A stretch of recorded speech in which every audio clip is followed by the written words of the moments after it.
करते। सखा मतलब सब भजनानंदी थे, अलग अलग कुटियाओं से सब एक जगह मिलते और फिर बिहारी जी का दर्शन करने जाते। बहुत वर्षों तक बिहारी जी ने उसको दर्शन दिया, लेकिन एक दिन एक अचंबा हुआ। जैसे ही बिहारी जी का दर्शन करने के लिए गया तो बिहारी जी में बार बार पर्दा आता है, तो पर्दा आया हुआ था, दर्शन करने के लिए सब खड़े थे। जैसे ही पर्दा हटा सब कहने लगे श्री वृंदावन बिहारी लाल की।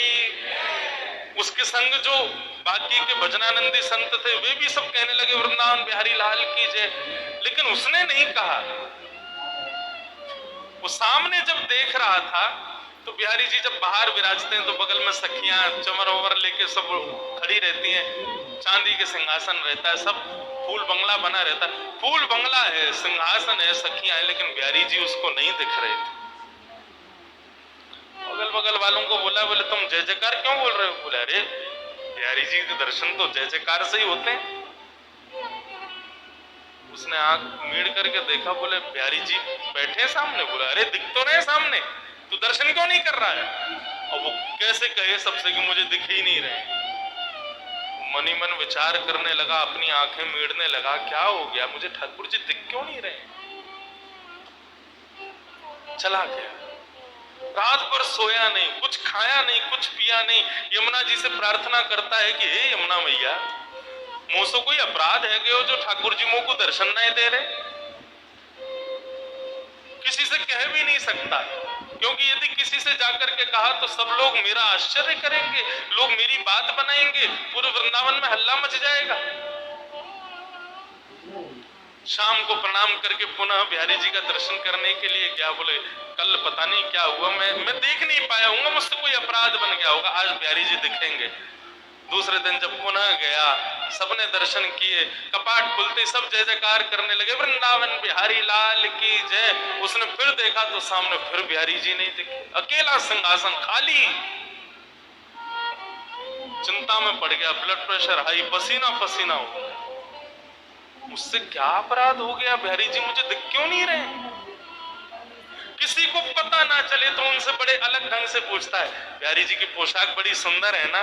तो बताते हैं हाँ आज तो पीली पोशाक पहनी है, हाँ हाँ देखो कमल की माला पहनी है, बिहारी जी का मुकुट कितना सुंदर लग रहा है, बिहारी जी की सुंदर देखो क्या छटा दिख रही है, गाल ऐसे चमक रहे हैं। सुनकर के रोने लग जाता, बोले मुझे क्यों नहीं दिख रहे हैं? रात भर नहीं सोया, 2 दिन हो गए, ना सोया ना खाया ना पिया, कुछ नहीं, बस इसी चिंता में है कि बिहारी जी मुझे दर्शन क्यों नहीं दे रहे। तीसरे दिन सुबह वृंदावन परिक्रमा लगा करके आया, यमुना स्नान किया, ब्रजवासियों को प्रणाम करने लगा। अरे कोई अपराध हो गया हो तो हे बिहारी जी क्षमा करना। अपनी दोनों उंगलियों को मीड़ करके आज एक बार अपने ऊपर विश्वास करके तीसरा प्रयास करता है, आज यदि बिहारी जी दिख गए तो ठीक, नहीं तो प्राणों का त्याग कर दूंगा। जैसे ही मंदिर में प्रवेश किया, कपाट खुले, सबको बिहारी जी दिखे, उसको नहीं दिखे। तत्क्षण निकल गया। यमुना जल में अपने प्राणों का परित्याग करने का मन बना लिया। बोले जिस देह को बिहारी जी नहीं दिख रहे, उस देह को जीवित रख के क्या फायदा? जिस देह से, जिन कानों से कथा नहीं सुन सकते, जिन आंखों से दर्शन नहीं कर सकते, जिन नाक से ठाकुर जी के चरणों की सुंदर सुगंधी नहीं ले सकते, जिस जीव से ठाकुर जी का प्रसाद नहीं पा सकते, जिन पैरों से प्रदक्षिणा नहीं कर सकते, उस देह का मतलब क्या है रहने का? निकल गया, बोले आज प्राणों का परित्याग कर दो। यमुना के किनारे जाकर के बैठ गया, हे यमुने मैया कृपा करो, मुझसे कोई अपराध है क्या? मुझको याद है मैंने ऐसा कछु ना कियो, जाके भाव से ठाकुर जी मुझको दर्शन नहीं दे रहे हैं। यदि मेरा कोई अपराध है, बिहारी जी मुझको दर्शन नहीं दे रहे हैं, तो या दर्शन ना देनो तो एक प्रकार से मेरा वध के समान है, मैं आज अपने प्राण त्याग दूंगा। यमुना जल में प्रवेश करने लगा अपने प्राणों के परित्याग के लिए। तभी एक व्यक्ति वहां पर आया, उसको कुष्ठ रोग हो गया था, उसको एक रोग हो गया था, उसके पूरे शरीर पर, पूरे अंग पर, पूरे मुख पर दाने हो गए थे। उस व्यक्ति ने आकर कहा, अरे महाराज रुको, अपने प्राण मत त्यागो, यदि तुम चले गए तो मेरा बहुत बड़ा घाटा हो जाएगा। बोला तुम्हारा क्या घाटा होगा? बाहर तो आओ, मेरी बात तो सुनो। बाहर आए। उन्होंने कहा क्या बात है, क्या कहना चाहते हो? बोले महाराज मेरे को एक त्वचा का रोग हो गया है।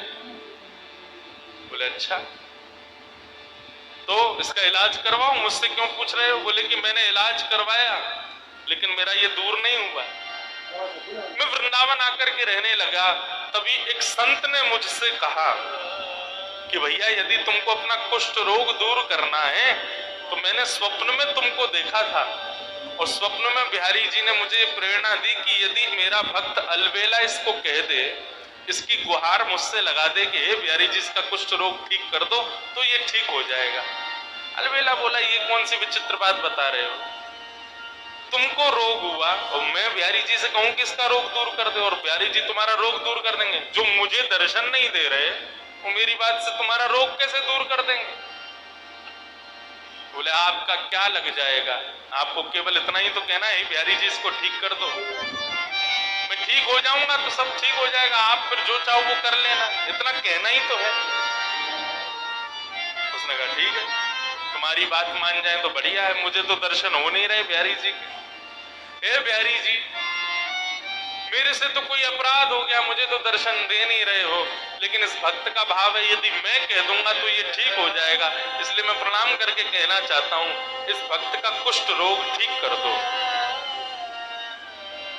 जैसे उन्होंने कहा इसका कुष्ठ रोग ठीक कर दो, उसके अंग के सारे रोग दूर होने लगे, एक एक करके उसका समस्त जितना भी उसके अंग पर जो भी पीड़ा थी सब दूर हो गई। भक्त देख करके आश्चर्य करने लगा, मेरे को दर्शन नहीं दे रहे, 3 दिन से मुझे दर्शन जिनका नहीं हो रहा वो मेरे एक बार कहने पर तुम्हारे रोग को दूर कर रहे हैं, मुझे समझ नहीं आ रहा ये हो क्या रहा है। इतने में सामने सांवरे सलोने श्री बिहारी जी महाराज प्रकट हो गए, प्रकट होकर के उसको दर्शन दे दिया। पहले तो दर्शन करके आनंदित हो गया, खूब रोया, बोले प्रभु मुझसे कोई अपराध हो गया जो मुझे दर्शन नहीं दिया, और ये सब क्या लीला है आपकी, मुझे एक बार बताओ, विस्तार से वर्णन करो ये सब क्या हुआ है। बिहारी जी कितनी अच्छी बात कहते हैं। बिहारी जी बोलते हैं संसार के लोग मेरे मंदिर में आते हैं, सब कोई भी शांत नहीं रहता है, बोलते ही रहते बोलते ही रहते बोलते, अपने सब कष्ट मुझको बताते हैं, किसी के परिवार में कष्ट, किसी के शरीर में कष्ट, किसी की मैया से दुखी, किसी कोई पत्नी से दुखी, कोई बच्चों से दुखी, सब कष्ट में है, सब मुझसे आकर के यही मांगते रहते हैं कि हे बिहारी जी कृपा करो, लेकिन आज तक तूने मुझसे आकर के कुछ नहीं कहा, तू सदा सर्वदा शांत रहा, तूने आज तक मुझसे कुछ नहीं मांगा, एक शब्द नहीं मांगा, तू जब भी मंदिर में आता है शांत भाव से खड़ा रहता है, मेरा दर्शन करके चला जाता है, कभी मुझसे कुछ मांगता नहीं। तो लोगों के मांगने से मेरे अंदर ऐसा भाव प्रकट हो गया, मैं केवल देना ही जानता हूं, उसके अलावा मेरे पास कुछ नहीं है। लेकिन अलबेला मेरे से आकर के कभी कुछ नहीं मांगता है, तो जो मुझसे कुछ नहीं मांगता ऐसे व्यक्ति को मैं दर्शन कैसे दूं? मुझसे कभी कुछ मांगता ही नहीं है, उसको दर्शन देने का तो मुझे अधिकार ही नहीं है, मुझे स्वयं पर एक ऋण जैसा लगता है, तू कुछ मांगता नहीं है तो, क्योंकि संसार के लोग मांगते हैं, तू नहीं मांगता ना, इसलिए मुझे ऋण लगता है, ऐसा लगता है मुझ पर लोन चढ़ा दिया तूने, इसलिए उस ऋण से उऋण होना चाह रहा था मैं, इसलिए 3 दिन से भाग रहा था। ऋण मांगने वाले जब आते हैं तो ऋण देने वाला भाग जाता है, ऐसे ही तू रोज आता था तो मैं रोज चला जाता था कि इसका ऋण मुझ पर चढ़ा है, मैं कैसे दूर करूं उस ऋण को। लेकिन आज मैंने एक लीला करवाई, तू 3 दिन से रो रहा था मुझे दर्शन दो दर्शन दो, मैंने कि पहले तेरा ऋण चुकता होगा तभी तुझको दर्शन दूंगा, तो मैंने ऐसी योजना बनाई कि तेरे द्वारा कुछ तो मांगा जाए, तो इस कुष्ठ रोगी का कुष्ठ रोग दूर करने का भाव तूने मुझसे मांगा, तेरा ऋण उतर गया, मैंने तुझको दर्शन दे दिया। इसका मतलब 2 भाव में है, इसका मतलब ये मत समझना कि बिहारी जी से हम कुछ मांगेंगे नहीं तो बिहारी जी अदृश्य हो जाएंगे, नहीं। अरे विचार करो, बिहारी जी के सामने जाकर के केवल शांत रहोगे, कुछ कहोगे नहीं, केवल बिहारी जी का दर्शन करोगे, अपने मनोभाव कुछ नहीं व्यक्त करोगे,